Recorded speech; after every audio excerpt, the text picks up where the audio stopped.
BlackRock is sponsoring this event tonight. We're going to have a Q&A session through Slido. We'll get to that in a second, but it really gives me a great pleasure tonight to bring Lloyd Watnik back into the Enduring Wealth fold. He did a workshop like this for us about 8 years ago. Of course, we've been doing these Zoom open hours since COVID started, and it's really been something that many of you that are in the room tonight have participated in a few of them. So, but this one's had some of the better turnout we've had. It's been well received. This afternoon session had 25 people registered for it. We are recording it, and there will be some opportunities afterwards. But Lloyd has a background. He'll give you a little bit, but let's just say the guy knows his stuff. And in testament to that, I just wanted to share. One of my colleagues was on this afternoon session who attends a Social Security seminar at every conference she goes to. She attends one, and she said this was the best that she's ever been to. There's been one other that was comparable, and it's because Lloyd had such an extensive background in the business, in working with Social Security. We got on the screen the Slido. If you take your smartphone and point it at that QR code up on the screen, the camera on your smartphone will take you right to the Slido web page where you can ask your questions, and that's where we'll process them.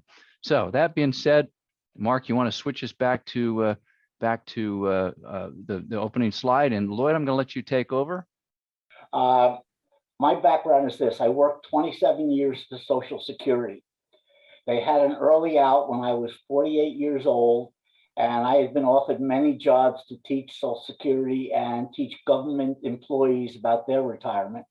And my kids were grown. I started early, and I've been 26 years at this now, and I absolutely love it. My job is to help people get the maximum Social Security benefit they can. And Social Security screws up all the time. And that's why you come to me, hopefully even before you go to Social Security, so we can make sure that everything's right. And when the Social Security employee tells you something, you can say, wait a minute, somebody else told me something different.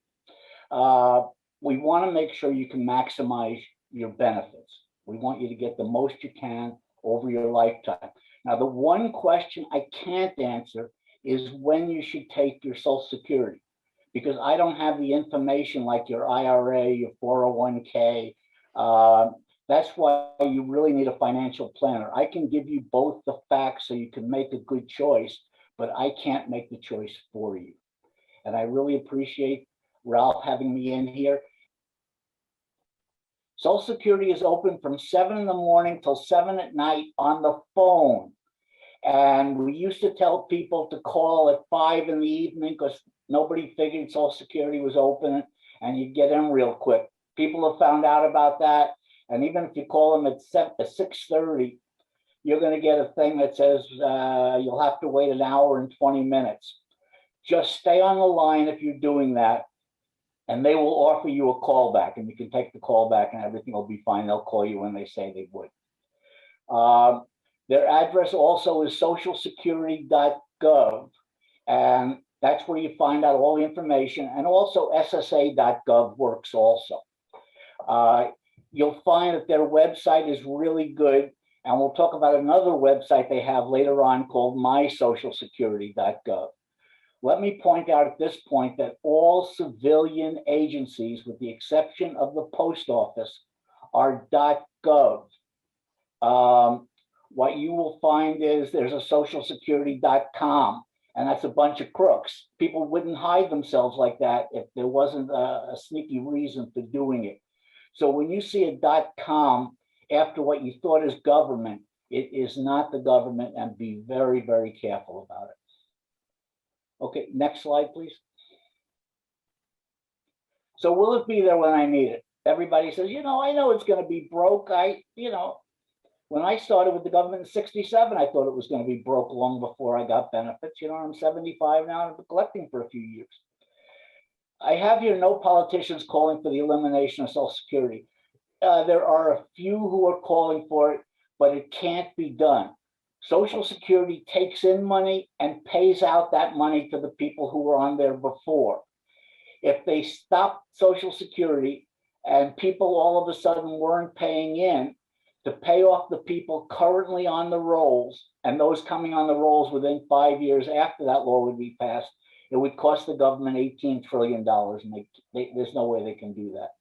So the real question is, how will it change? Because you have a lot more people on it than you used to. Again, I'm 75 and I collect. My mother is 98, perfectly healthy and collects also. And I have some sons who are within a few years of collecting. So it's not like it used to be that way. The changes, when they come, will be long range. I hope affecting mainly people who are under 40.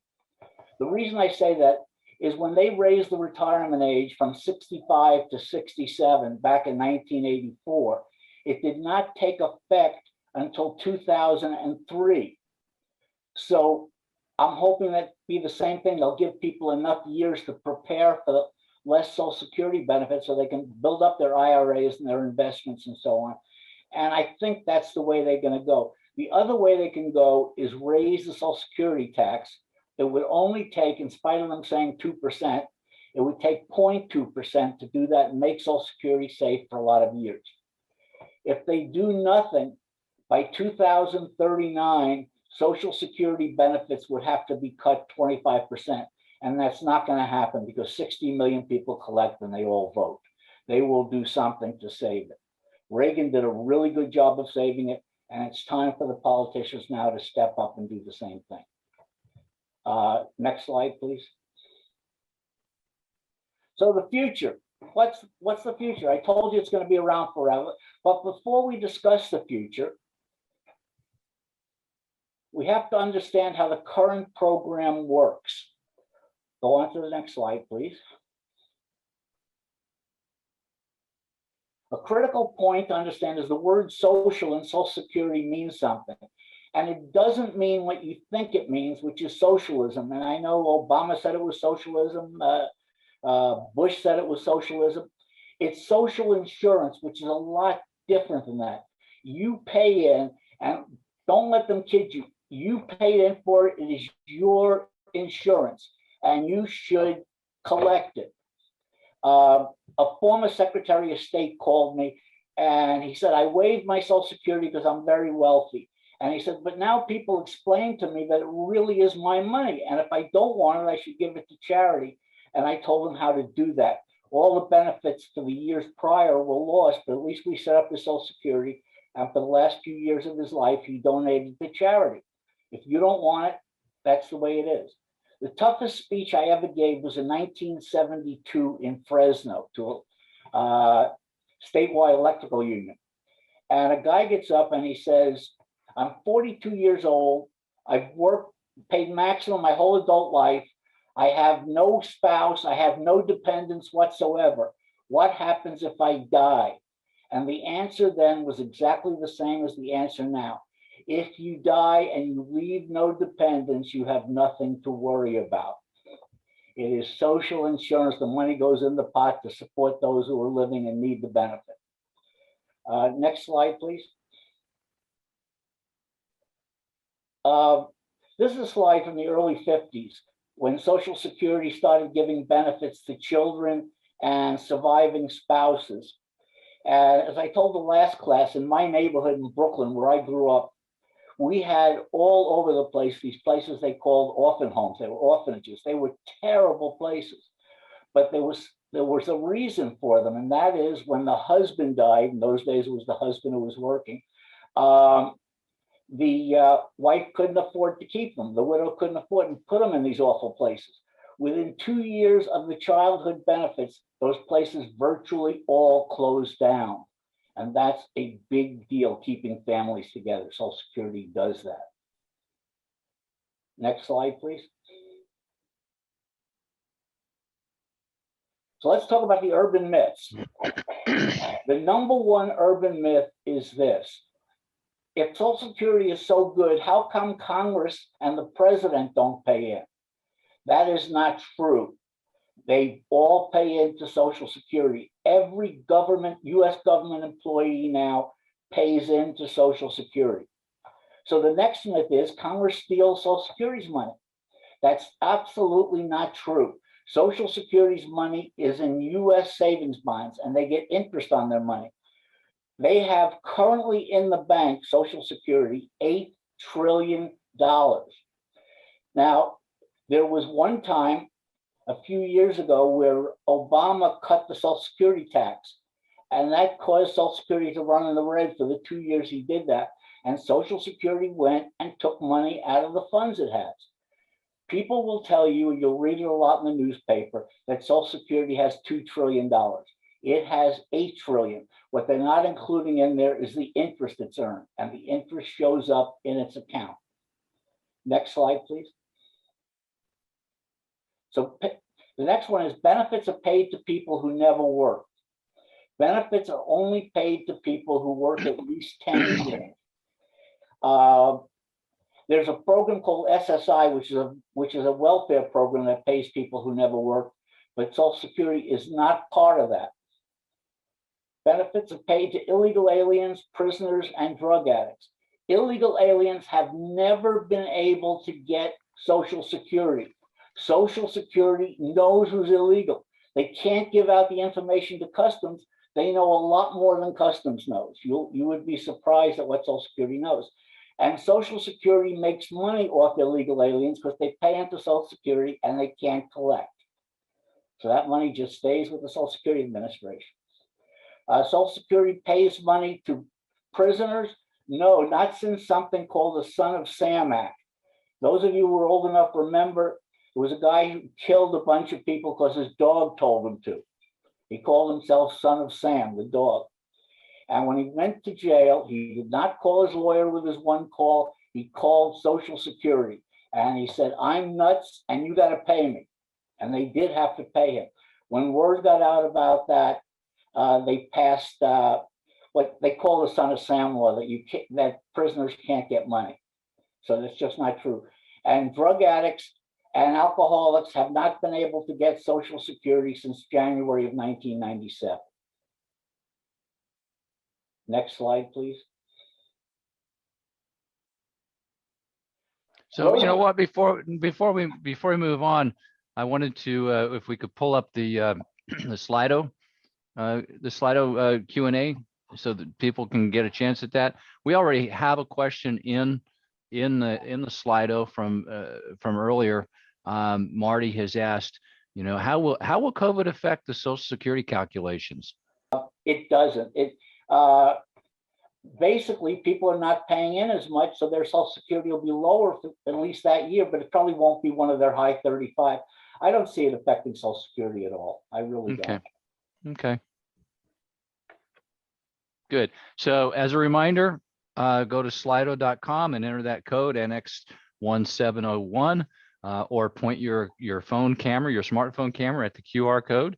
By the way, that stands for quick response. We learned that a little while ago, and it'll click a link. It'll pop up a link, and then you can use the Q&A and submit your questions.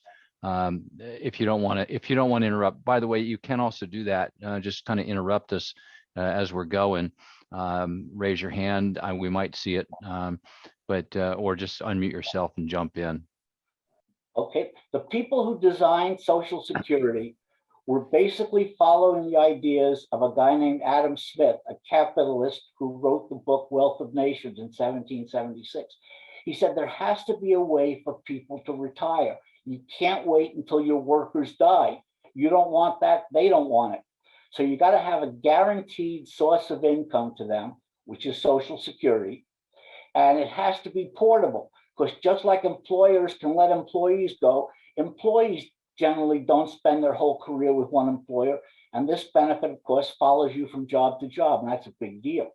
He also said you need pensions and savings. IRAs came along later on. You need insurance. He said you need investments. And then people with higher income have other income. But you can't live just on your Social Security. The good news, though, is this. When I started with Social Security in 1967, 92% of the people who were getting Social Security, that was the only source of income. Now, over 92% have other sources of income. And that is great news. And that's why we see so many successful retirements nowadays. Can I see the next slide, please?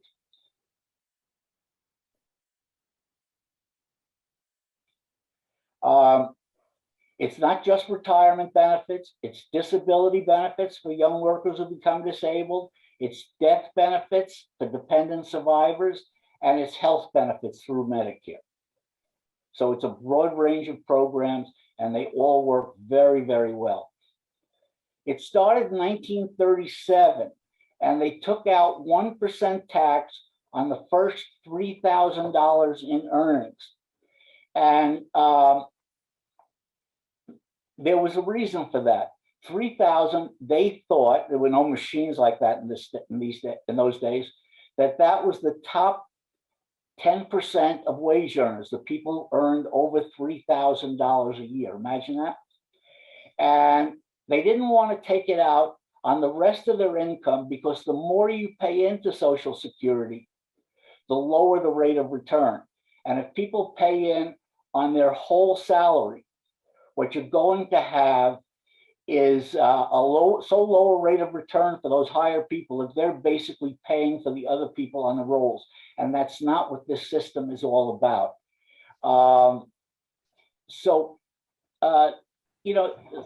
Smith speculated, and hopefully it's true, that those top 10% will be investing, and that will bring about jobs. And it was a very interesting concept. People have wanted to change it. It never has changed, and I think it's terrific. Next slide, please.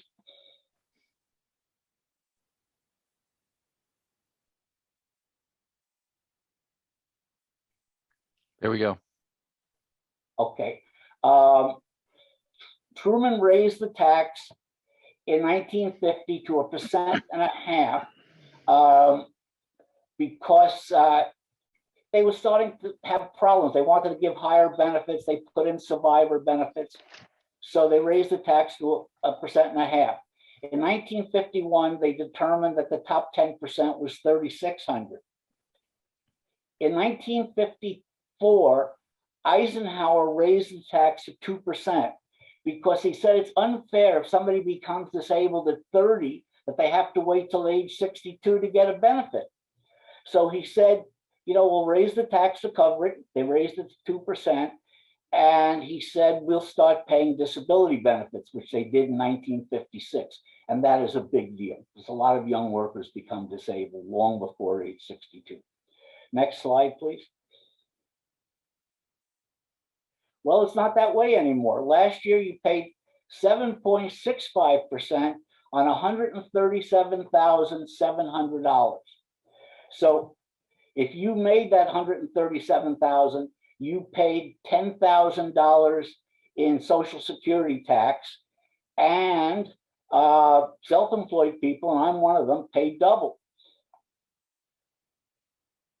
So far they've collected tax at a total of $250,000 if anybody's been around and working since 1937. But that's what the total tax would be for someone who made the maximum from 37 until 2020. Next slide, please. Okay, on the 137.7, you pay 7.65. Above that, you pay 1.45%. In other words, once you've paid the 137, they take away the 6.2% Social Security tax, but the Medicare tax, which is 1.45, you pay. If you make $1 million, you make 10 million in wages, you pay that tax. Next slide. And you can see it goes up slightly every year. Now they have computers that tell them what the top 10% should be. And again, self-employed people pay both halves. Boo, I don't like that. Next slide, please. So a worker age 66 in 2021, if they had worked through 37 through 2020, paid in $250,000. Well, obviously they didn't work from 37 because they were born in 1955. So if they've made maximum from the 70s when they probably started working until now, they've paid in about $165,000 in Social Security tax.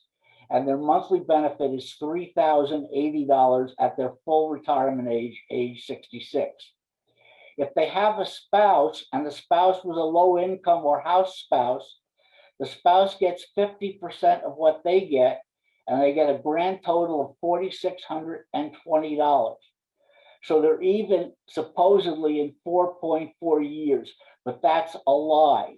The reason it's a lie is they pay it in 80s and 90s dollars and they're getting it back in 2025 dollars. In reality, they're even in about 8 years. 90% of people who collect Social Security collect more than they paid in. You must be vested to qualify. You must have enough credits, which they used to call quarters of coverage, to be able to get benefits. To get benefits as a retiree, you must earn 40 credits, 10 years of work. This year, for every $1,470 you earn a credit. So if you earn 5 times that, 5,800 and whatever it is, my math stinks, you get all 4 credits, even if you earn it in 1 day. But again, if you have a job that's paying $5,800 a day, let me know if it's legal. The most you can earn is 4 credits per year. So it doesn't make a difference whether you make 100,000 or whatever. And people call and say, I have 80 credits. What does it mean? It means nothing. Either you have the 40 credits or you don't. All credits today is whether you will get benefits or not. How you're going to get benefit, how much the benefit will be, depends on how much you paid in. Now, yeah. I wanted to jump in and point out the term is that Social Security uses for people who are qualified means that they are insured. Remember, it's a Social Security insurance benefit that is described that way. So they use the term insured, but in the person on the street, you and me, will typically use the term you're qualified for Social Security benefits when you have the 40 credits. Thank you for saying that. Insured is a better term because it is an insurance policy. It's a retirement insurance policy. And when you have your 40 credits, you are insured.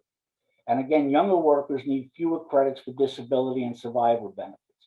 I've seen a child as young as 14 who was working and became disabled and gets Social Security disability benefits on their own record.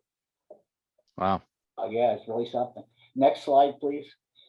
They use something called your average indexed monthly earnings. I'll show you how that works a few slides from now. They use your top 35 indexed years. In other words, they give the value of the dollar. Let's say you earned $10,000 in 1960, and today it's worth $60,000. That's what they'll give you credit for, what the money is worth today. And then they have 3 tiers of benefits. In the first tier, from 0 to 996, you get a 90% return. From 961 to 6002 you get 35%. And from 6003 up, you get 15%. Let me show you how that works, and we'll show you why it's done that way. Next slide, please. Okay, they have what they call bend points. At 960, there's a bend point, and then you go into a lower, you get 32% from this point on, and then once you reach the higher benefits, the 2,600, you get 15%. Is there any final cap on that 15%, or does it? No, except you can only pay in a maximum tax. So the high benefit is the same for everybody of that age who paid in the same amount. Okay, yeah. So if you hit the 35, if you had 35 maximum years of benefit, it doesn't really matter when those 35 years were. It does. It does. Oh, it does. Okay. Here's the reason why.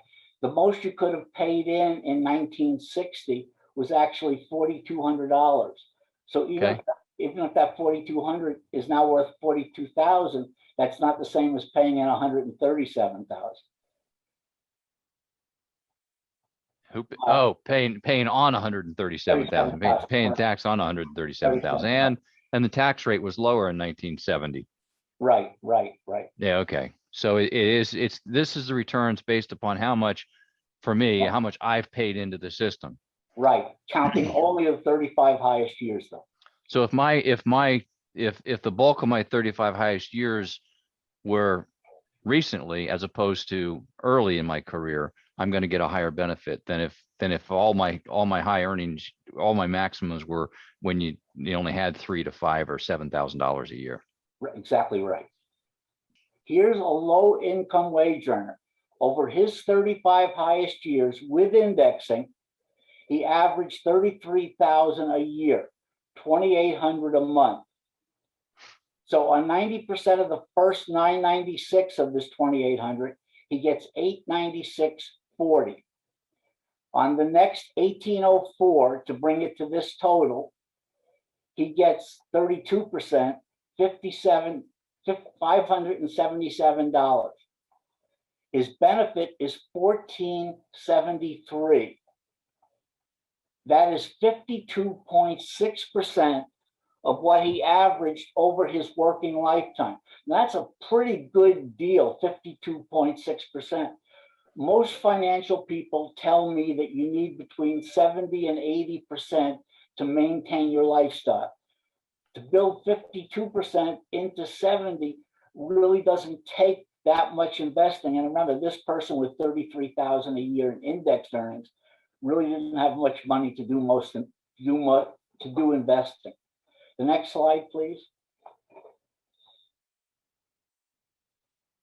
Now, here's somebody who averaged $99,000 a year in index dollars, $8,250 a month.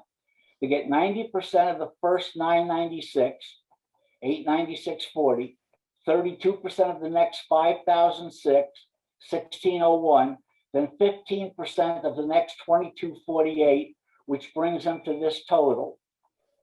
His benefit is $2,835, a lot higher than the other person's, which was $1,700.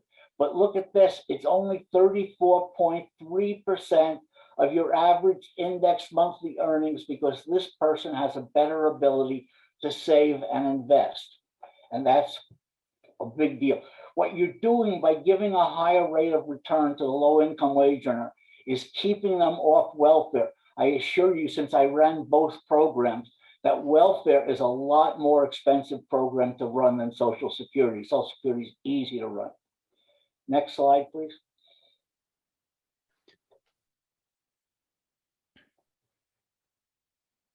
Prior to people being born in 1938, the full retirement age was 65. In 84, they changed that. And notice they changed it to people who were born in 1938. So it didn't affect them until 2003, when they were actually ready to get their benefits.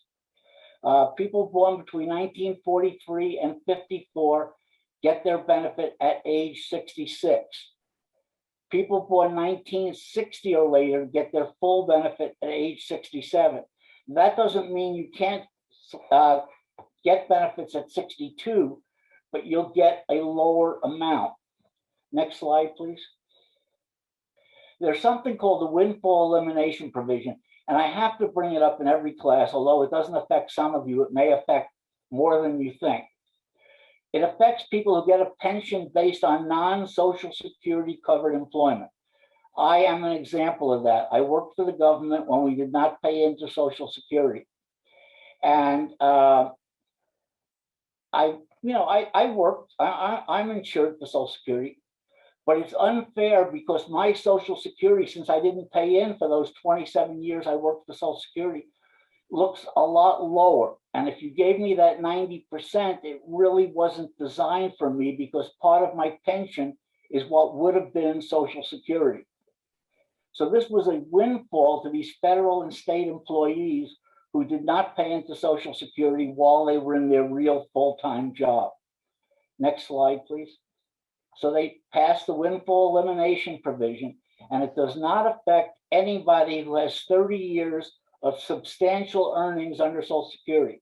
Substantial earnings changes every year. This year it's $23,000. Next slide, please.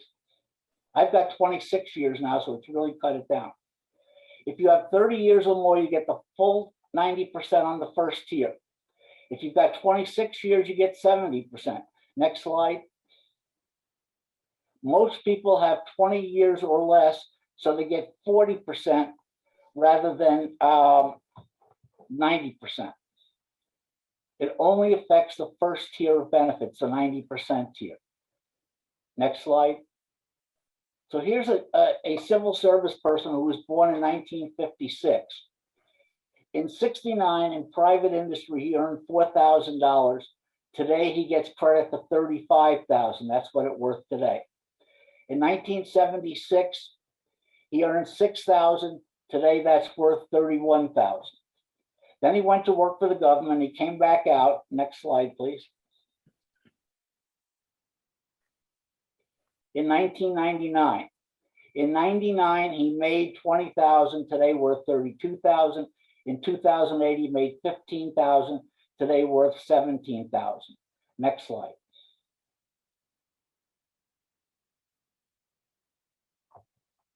He earned $128,000 in Social Security wages. That's what he paid tax on.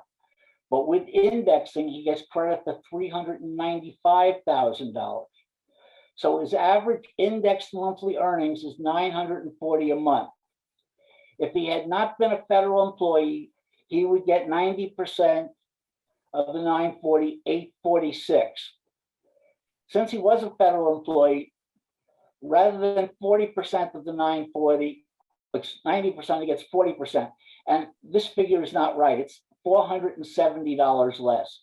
So in other words, he would have gotten $470. Whatever the first tier would have been is cut in half. So in this case, he will get $470 rather than $846. Next slide, please. Now, the question is, should you retire or should you work? And again, you really have to discuss that with your family and your financial planner. I have a rule that I give the feds in the classes I do for them. I mostly teach federal employees in government-sponsored seminars. What I say to them is we use the Snow White test. Do you wake up in the morning singing hi-ho, it's off to work? I go, don't retire. You'll be miserable in retirement. You will absolutely hate it. If you don't like the job, before you retire, you better make sure you have enough to live on, or no matter how much you hate the job, if you can't afford to retire, retirement is worse. So you have to figure that kind of stuff out, and you have to figure it out working with a financial planner. To get Social Security, if you're working and you want to get retirement benefits, you can't go above the following limits. In the year you hit full retirement age, until the month you hit full retirement age, currently 66, you can make $50,000 and get your Social Security for the whole year.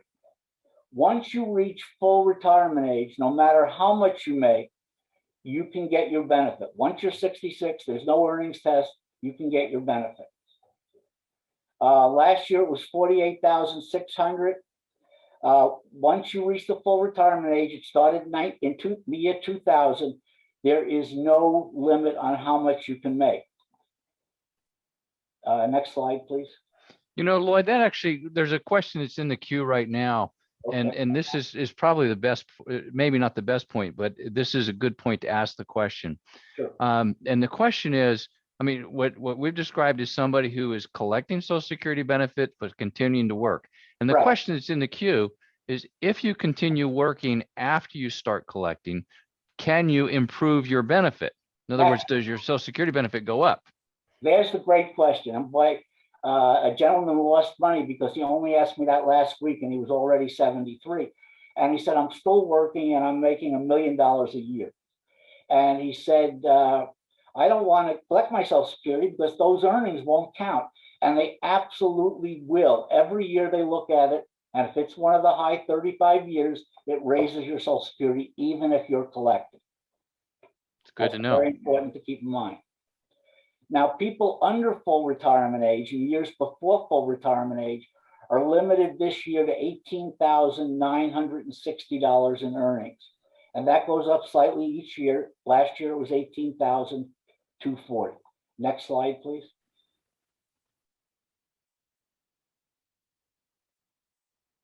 If you're under the year where you reach full retirement age, you're 62, 63, et cetera, For every $2 you earn above the 18,000, you lose $1 of your Social Security benefit.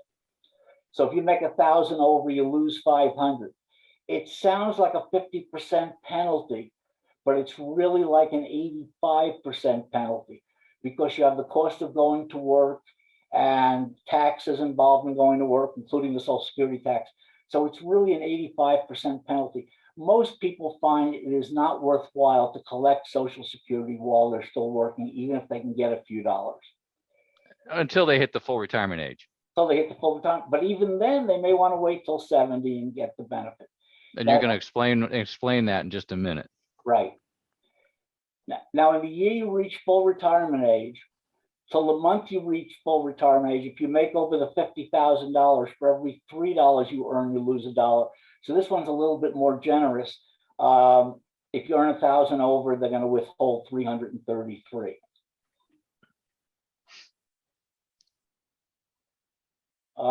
Next slide, please.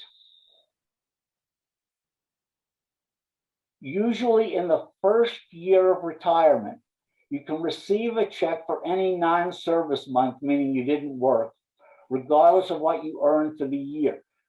So let's give you the example on the next slide.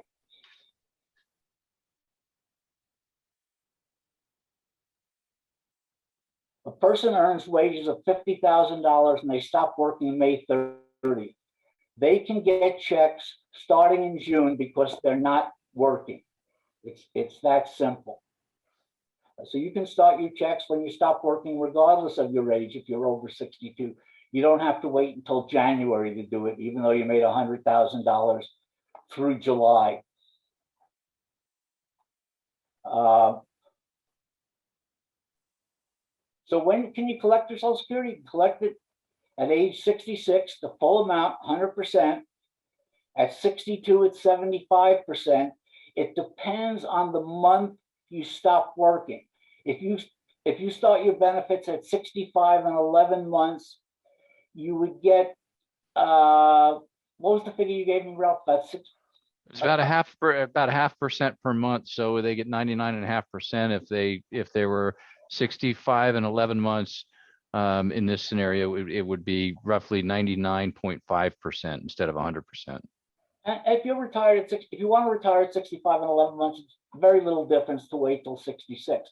But on the other hand, if you don't get it at 66 and you wait till 70, they will give you 8% more per year. That's 32% of found money. That is really a good deal. And as I said, if you're still working, your Social Security will keep increasing, and that 8% will be based on the higher figure. So it really works out very, very well. People who are going to have to be 67 to retire will get at age 62, 70%. Next slide, please.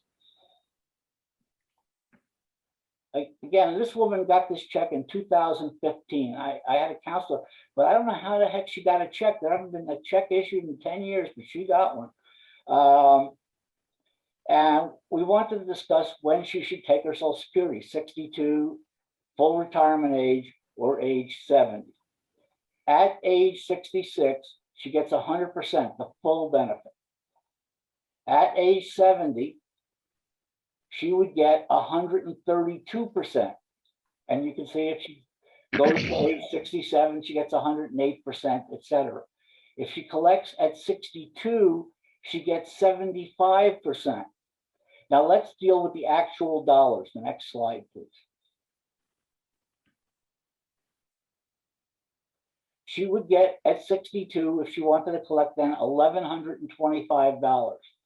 If she waits till 66, $1,500. Look at age 70, 76% more than age 62. That's between you and your financial planner to see what the best deal is, but you have this option. And it's something you certainly should be thinking about all along.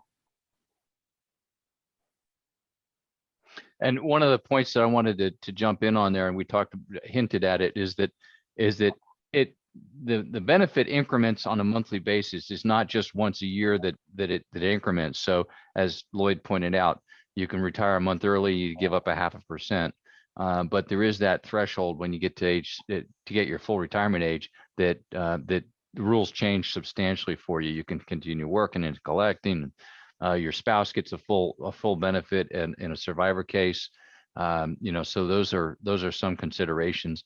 Life expectancy is a big consideration, and one of the things we didn't talk too much about, but we have people that retire in their late 50s, and we've always been very cautious about delaying Social Security if you're spending down your other assets to delay Social Security. So that's a tricky wicket to get into, but that's generally a mitigating factor in whether or not you're going to delay it or not. Go ahead. I'm sorry. Yeah, is what's it going to cost you to delay it, and if it costs you all your liquid assets, that might not be the best move. Let me tell you what happens. And these are weird cases, but I get it from time to time. A person is 62 and they're dying. So they say, I better take my Social Security now. I may only live another year. Well, if you take it at 62, your surviving spouse, your widow or widower, can only get your age 62 amount. Whereas if this person had died and not taken any, the surviving spouse could get the age 66 amount. And that's a huge difference. We just not identified that's a 25, at least a 25% difference at 66. Only because the person gave up the 6 months in benefits. So in that particular case, I advise against doing it. Right? That's the way I feel. Well, and that makes sense. The numbers add up there. But those are the situations, like Lloyd mentioned before, where you really have to have a conversation with somebody who understands Social Security. And we have access to Lloyd. If we can't answer that question, we can't follow up with those questions. And you have access to Lloyd. He's already given that. But if you know somebody who's in the situation, in one of these odd situations, please have them give us a call, because we do have the resources to figure it out. And I'm only too happy if you guys want to set it up for a conference call with you and me and Ralph, so we all understand what's being said. I have no problem with those. I have them all the time. Indeed. Next. In 1984, we had what we call in government an evil genius. Social Security benefits were never taxed because you already pay tax on your Social Security tax. You can't take that off as a deduction on your tax return. So Social Security benefits, you had paid the tax in advance. This evil genius said, that's true, but your employer also pays 6.2%, and your employer's Social Security donation has never been taxed. Well, to me, it's incredibly stupid, but it's a reason. So if you make over $25,000 as an individual in retirement, or $32,000 as a couple, it counts the adjusted gross income plus your non-taxable interest income plus 1/2 your Social Security.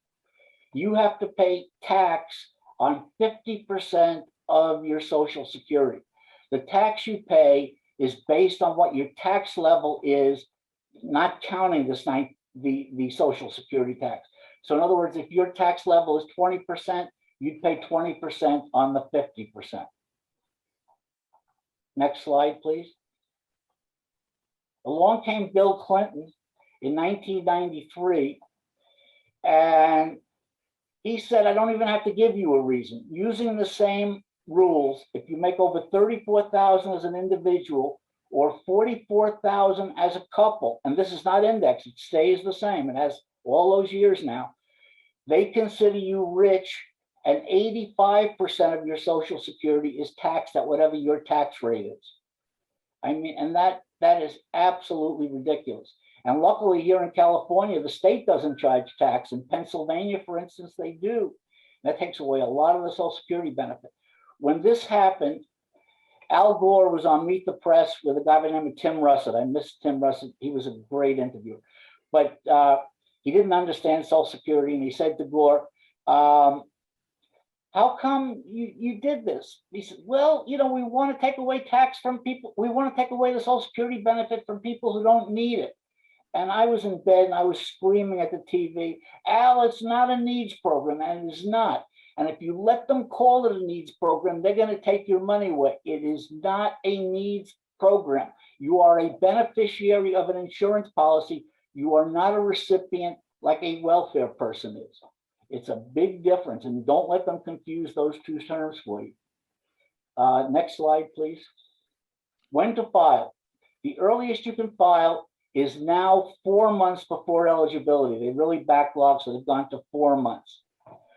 You should request a benefit estimate from Social Security each time your income significantly changes or you contemplate a new retirement scenario.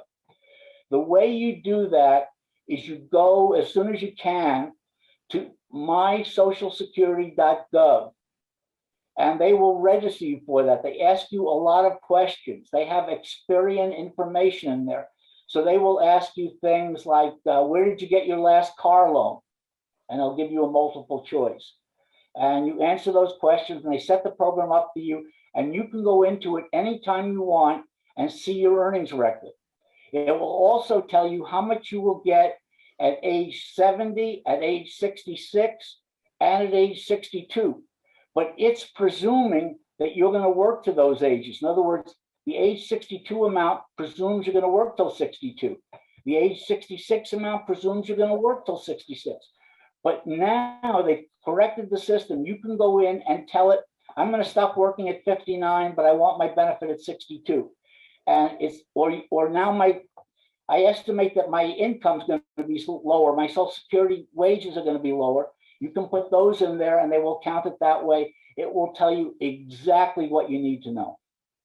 So let me ask you something. If you go in and you look at your earnings record and let's just say it doesn't look right. And in fact, it's not unheard of that there's a mistake someplace. And your earnings record shows that you only paid in, let's say your earnings record shows $100,000, but you know that you made $150,000 last year. So they're missing the $37,000 of taxable benefit, and you paid the tax. Yeah. I mean, if you didn't pay the tax, then it shouldn't be there. But if you paid the Social Security tax on that, how long do you have, and what's the process for getting that corrected? If it's only a year, like you say, that's why people should check this all the time and look at their earnings record. There's no problem. All they need is your W-2 or your tax return if you're self-employed, and they can take care of that easily. But they can only do that for 3 years, 3 months, and 15 days. Beyond that, if it's wages, you have to prove fraud or a mistake on Social Security's part. Or if you're self-employed, you have to have the tax return with the paid check if you owed taxes. So copy of the paid check, of course. And then they can change it. But normally, people who wait more than 3 years, 3 months, and 15 days, it is very hard to get done. Very hard to get done.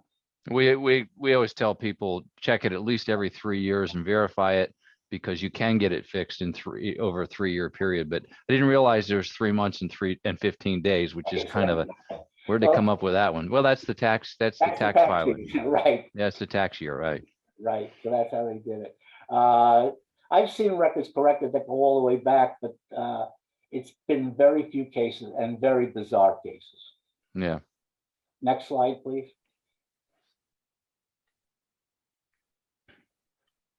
So when you're ready to file, you can call Social Security at this number. And again, they will either take the application over the phone, or lately they haven't been doing that, or they will get you an appointment for the local Social Security office. Or better yet, I have to correct this now, go to mysocialsecurity.gov and you can file right online. I filed on a Saturday night. I was bored sitting home. I said, it's time for me to file my claim. It took about a half hour online. It was really great because they do better than going in person, because if you screw up, you can't answer the other questions. It will have you sit there until you answer that question right, so it makes sense. And I filed it on a Saturday night, And I got my award letter telling me when I was going to be paid and what I was entitled to the following Wednesday. It goes really fast, and online's the way to do it. If you're self-employed, before you're going to file, give me a call. I want to make sure that you don't give them more information than they need. For instance, if you go in there and you're in a partnership with your spouse, but all the earnings have been paid to you, because California is a community property state, if you were both working in the business, you should both get half the income, and they will go back forever and correct it. You really don't want that to happen. So give me a call before you go into Social Security, and let's make sure you have the information you need to make an intelligent choice. One of the other things that we talk about with setting up your account at mysocialsecurity.gov is that by doing that, and you should encourage your kids to do that today if they're working, because the sooner you do that, the sooner you take control of your account at the Social Security Administration. If somebody else gets a hold of it, and it's not unheard of in today's world. It's almost commonplace, the hacks and break-ins on in identity theft. But that's just another way to protect yourself, is if you have access to the account, you've got control of your Social Security account records with the administration. It just prevents somebody else from going in and claiming it, changing addresses, and ultimately doing harm to you. So we like to see that done as well. I got a note from McAfee last week. They're my computer security, and they said your information is now on the dark web. And I had to change a bunch of stuff, including my phone number. I've had that same phone number for a million years. Now I got to get used to this phone number. But be very, very careful. This information does leak out. If you have any reason to think it does, the first thing you should do is file a police report. And then you can go down to Social Security, and they will even change your Social Security number if you want them to do that. But they will not do it without a police report telling why you need it done.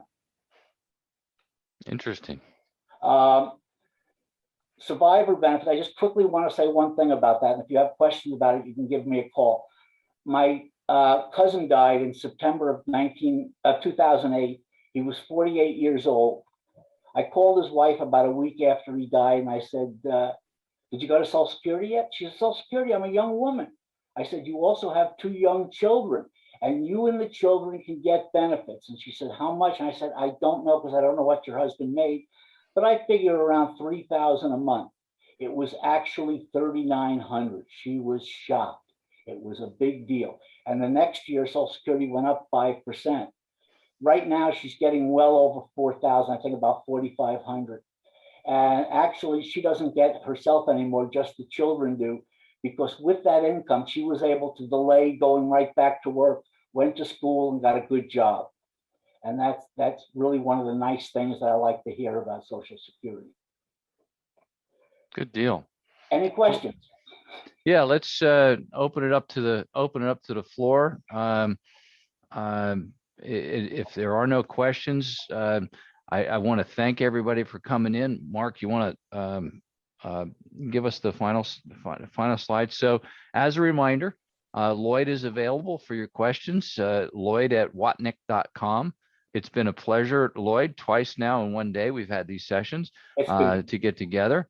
And so thank you. I want to thank BlackRock for their sponsorship as well. For those of you who don't know, we are active on social media. We have a Facebook page at Enduring Wealth Advisors. We'd love it if you'd give us a thumbs up on Facebook. I think that's the way to get the like. We have a page on LinkedIn, plus everybody on the team has a personal LinkedIn page, and that's where I post my weekly vlog. We recorded another one today, but we'd love to hear your comments on that. So if you like, follow, share, whatever the thing is, and of course Twitter. We have a Twitter account. It's at @enduring_wealth. Not quite as active on that one as we are on the other two platforms. So we've been doing the videos, the video logs for quite some time. That we started here earlier on in the pandemic. The other thing was these events, these Zoom open hour events, and we've been doing them since last May, I think it is. That we've done them pretty consistently, at least one a month. We're going to stabilize that probably to one a month going forward. You can always find out what we have on the upcoming agenda enduringwealth.com/events. We got 2 events on the calendar already. You can't register for them yet, so you have to watch my emails for the registrations. But we played around with. We wanted to do something lighthearted, and last week the team put together a trivia, an online trivia that we're going to do on the Zoom open hour. We had a blast doing it. So we know it's going to be a lot of fun. That's Thursday, July 22nd. It's a 6 o'clock evening thing, Pacific time, for those of you on the East Coast. And we do have people that join us from the East Coast, not so often at this hour, but that's why we do the 2 o'clock. We're only doing one session then, but you can have your libation and join us and have some fun with that one. And then in August 12th, I've got a new friend, but a good friend, Maggie Taliska, who is a PhD in battery technologies, of all things. This woman knows how batteries work, and she works for a company that works in the green revolution. And I asked her some questions about some things, because I'm always curious as to, well, hey, they tell you this is great, but there's 2 sides to every coin and 2 sides to every argument. And we're not hearing, I don't think, as much about some of the downsides. For example, if we all started driving electric vehicles tomorrow, could the power grid support it? And the answer is absolutely not. And so there's some issues there, and that's going to create opportunities. It's going to create investment opportunities. It's going to create risks. It's going to create all kinds of things. So we'll probably have a pretty good dialogue. Maggie loves to dialogue, and like I say, she's a brilliant woman. So look forward to seeing you on that one. You can always check out our replays on the past events. We will get this one replayed. We do edit them, and we have to run them through our compliance department to get permission to run them and to put them up on the website. So anyway, thank you all for attending. Lloyd, it's been a pleasure.